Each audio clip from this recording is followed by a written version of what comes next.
এই ফর্ম আপনাদের বাড়ি যাবে, দুটো করে ফর্ম দেবে ভোটার পিছু। জোরে বলেন, ভোটার পিছু আপনার বাড়ি যদি 5টা ভোটার থাকে কটা ফর্ম পাবেন?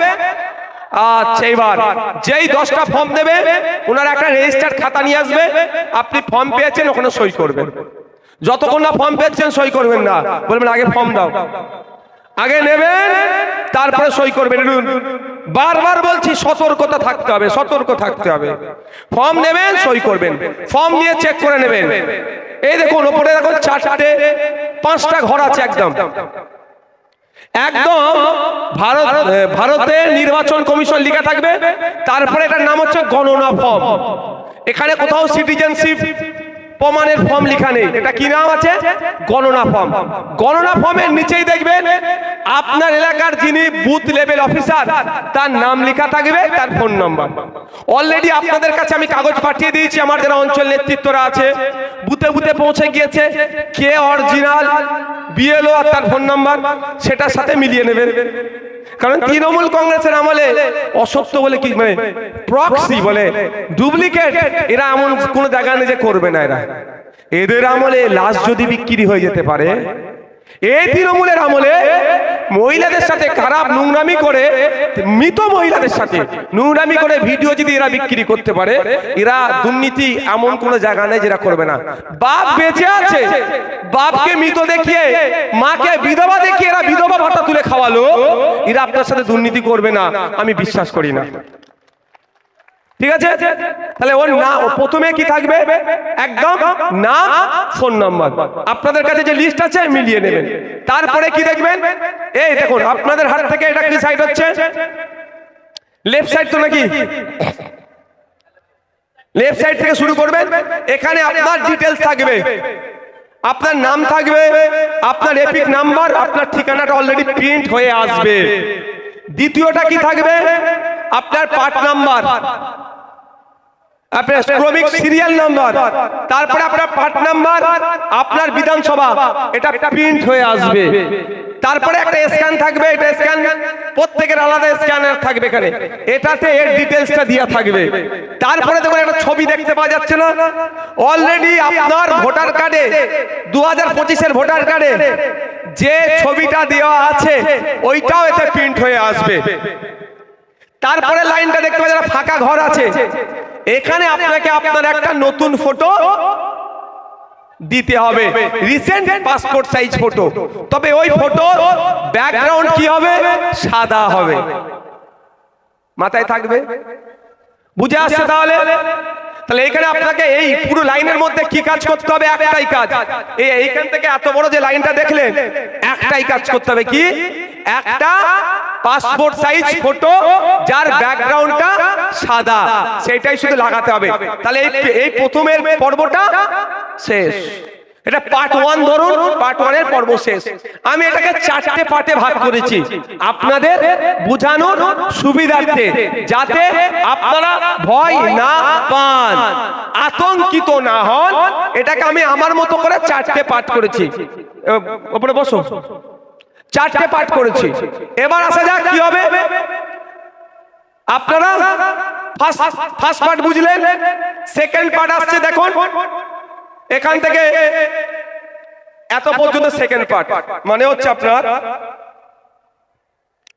ওই যেখানে ফার্স্ট পার্ট শেষ হচ্ছে এটা হচ্ছে সেকেন্ড পার্ট। এই যেখানে ধরে আছে আমি, এখানে কি কি লেখা আছে?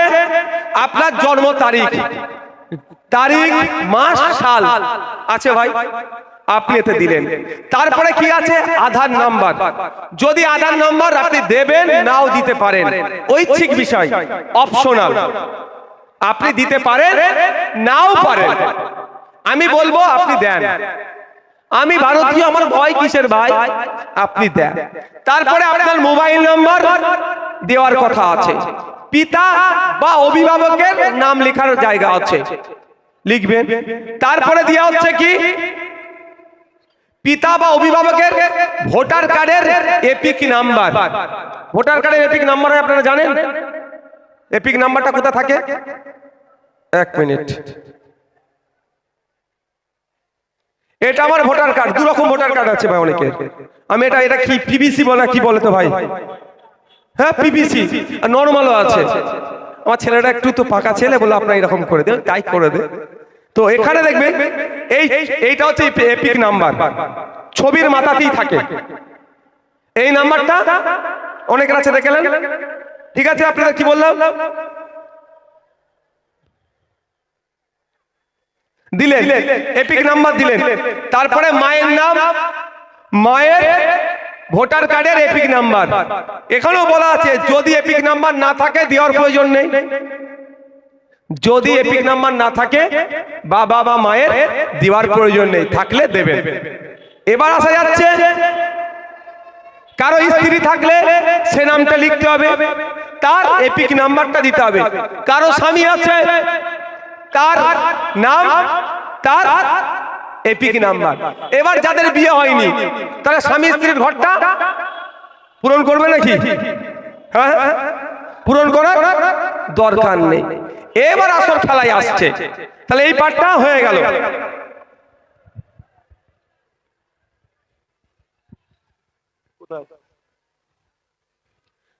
ফার্স্ট পার্ট বুঝেছেন, সেকেন্ড পার্ট বুঝেছেন? না বুঝতে পারলে আপনারা জিজ্ঞাসা করুন, আমি বুঝাবো। জিজ্ঞাসা করুন, শুধু আমার বক্তব্য আতঙ্কিত হবেন না। আমার ছেলেরা থাকবে ভাই, বুথে বুথে আমাদের ছেলেরা আছে। শুধু ভোটের সময় ভোট চাইতে যাবে, অত সহজ নয়। আমাদের ছেলেরা আছে, বুথে বুথে মানুষের বাড়ি যাবে, মানুষের বাড়ি যাবে, মানুষের বাড়ি গিয়ে কি করবে? সহযোগিতা করবে। এই যে ভোটার লিস্টটা দিয়ে যাবে, দুটো কাগজ আপনাদের দিয়ে যাবে, এরপর আমি ব্যাখ্যাও করব। এটা আপনার বাড়িতে দিয়ে যাবে দুটো কপি।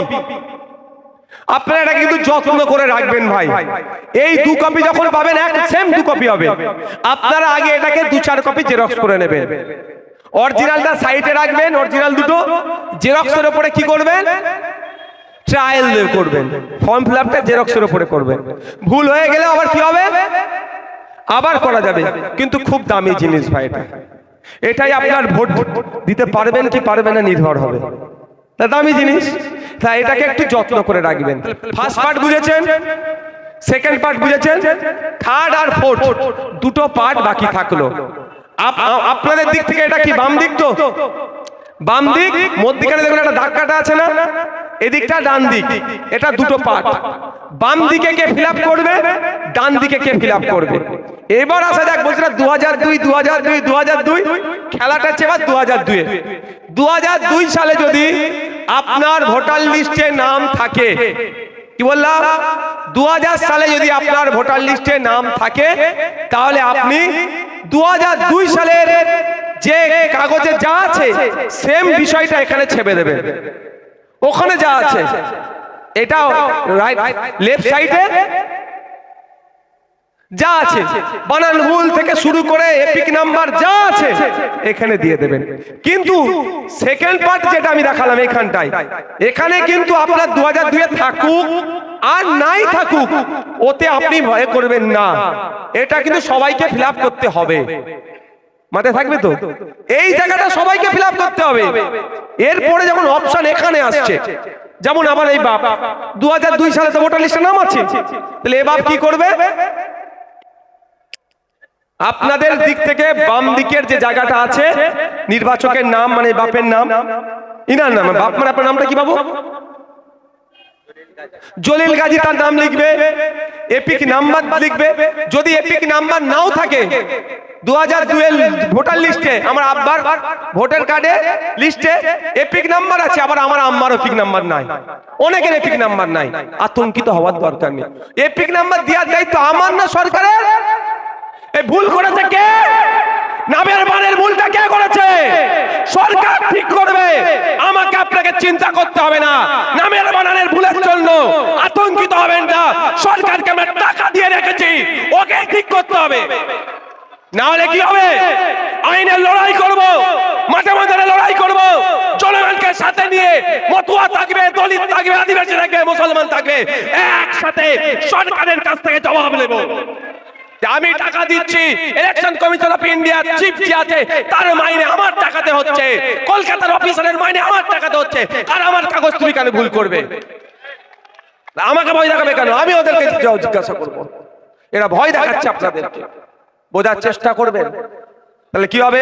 এপিক নাম্বার থাকলে দেবেন, না হলে না থাকলে দেবেন না। আত্মীয়র নাম মানে ওখানে যে গার্জেন আছে 2002 সালে ভোটার লিস্টে ইনার ভোটার কার্ডে ইনার গার্জেনের নাম লেখা আছে, ওই মায়ের ভোটার লিস্টে আছে ওই মায়ের গার্জেনের নাম লেখা আছে। স্বামী থাকলে স্বামী, পিতা থাকলে পিতা, যা থাকবে লিখে দেবেন। তারপরে আছে সম্পর্ক, প্রথমে লিখবেন নাম, যার নাম লিখবেন তার সাথে ওই ব্যক্তির সম্পর্ক কি। স্বামী হলে স্বামী, পিতা হলে পিতা, পুত্র হলে পুত্র। এরপরে আসছে জেলা, আমার এটা কোন জেলা? দক্ষিণ 24 পরগনা লিখবেন। রাজ্যের নাম কি আমাদের? পশ্চিমবঙ্গ দিবেন। বিধানসভা ক্ষেত্র সব ওখানে পাবেন, ভাঙড় বিধানসভা ক্ষেত্র। আমি বললাম সব 2002 কেন পাবেন তাও বলে দিচ্ছি।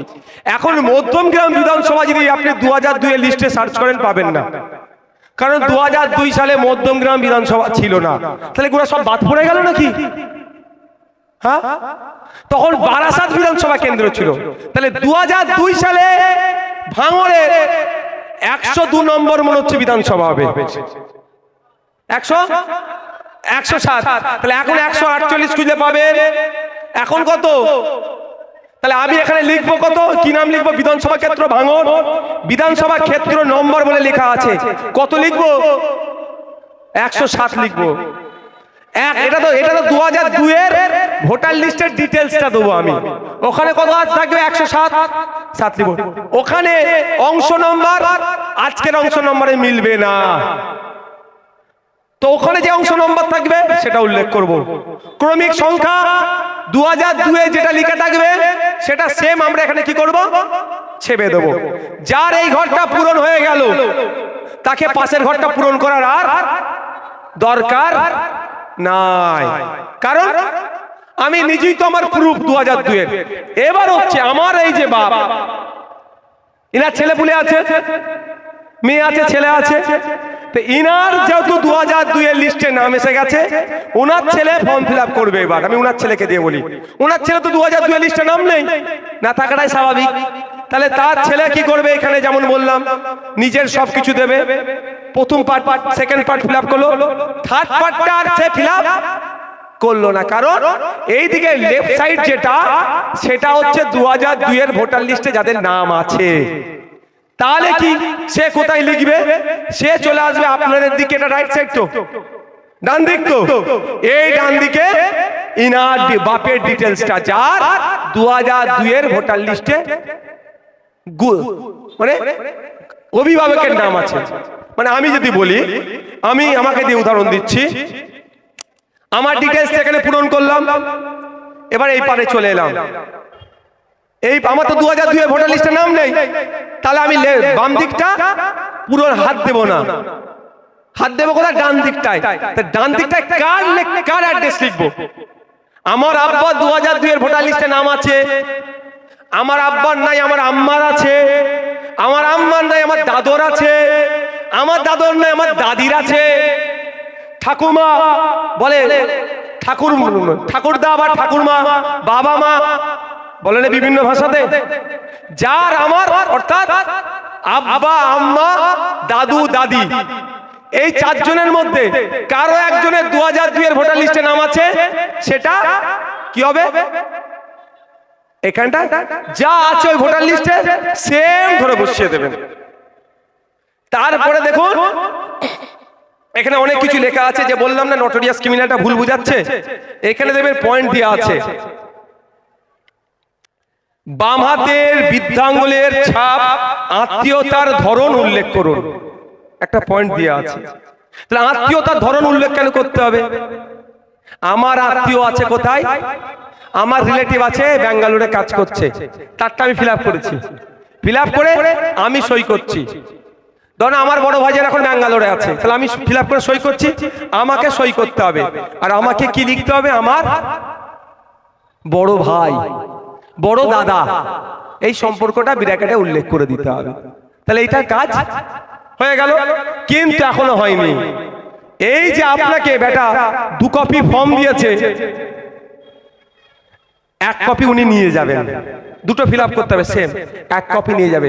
তবে একটা কথা বলছি আপনাদের, একটা কথা বলছি, এই কাগজ তৃণমূলের চোরেদের হাতে দেবেন না। এটা আমি জোর গলায় বলে যাচ্ছি, ওই চোরেদের হাতে দেবেন না। আপনার ভোট কি হবে বোঝা মুশকিল। সহযোগিতা করতে আসবে নেবেন, তৃণমূলের লোক সহযোগিতা করতে আসলে নেবেন নাই বলবো না, কাগজ দেবেন না। যদি বলে বাবু দাও আমি জমা করে দেবো, একদম ওই চক্করে পড়বেন না। দুয়ারে সরকার মনে আছে, বিধবা ভাতার জন্য জমা দিয়েছিলেন, রিসিভ দিয়েছে। এখন আপনাকে অনেকে বলে আবাস যোজনার জন্য কাগজ গুলাকে গিয়ে জমা দিয়ে এসেছিলেন, খেয়াল আছে তো? বলে বাক্সে ফেলে দাও, রিসিভ দিয়েছে। কারা কারা অ্যাপ্লিকেশন করেছে জানতে পারলেন না। দুয়ারে সরকারে বার্ধক্য ভাতা, বিধবা ভাতা, কত রকম কাগজ জমা দিলেন, রিসিভ দিল না। সেই কাগজ কিন্তু এখন হয়তো ডাস্টবিনে চলে গেছে, এইটাও গিয়ে কিন্তু ডাস্টবিনে চলে যেতে পারে। তাই আপনাদের আমি কি বলবো, একবার নয় দুবার নয়, একাধিকবার আপনার বুথ লেভেল যে অফিসার আছে, নাম ফোন নাম্বার যার সামনে একদম দিয়ে আছে, সর্বপ্রথম নাম ফোন নাম্বার দিয়ে আছে, সে আপনার বাড়িতে এসে কালেক্ট করে নিয়ে যাবে। তার দায়িত্ব হচ্ছে আপনার বাড়িতে এসে কালেক্ট করবে। যখন আপনি তার হাতে এটা তুলে দেবেন, তখন আপনার বাড়ি একটা তুলে দেবেন আর একটা আপনার হাতে রেখে দেবেন। যখন তুলে দেওয়ার আগে বলবেন তোমাকে দেবো, আগে তুমি সই আর স্ট্যাম্পটা এই সবার লাস্টের লাইনে দেখুন, এখানে মারো তাহলেই দেবো। মনে থাকবে তো নাকি? আর ওইটা নিয়ে সোনা দানা গয়না যে দলিল যেখানে রাখেন 8-10 কপি জেরক্স করে, এমনি হাসানোর জন্য বলছি ভাই, অত ভয় পাওয়ার দরকার নেই।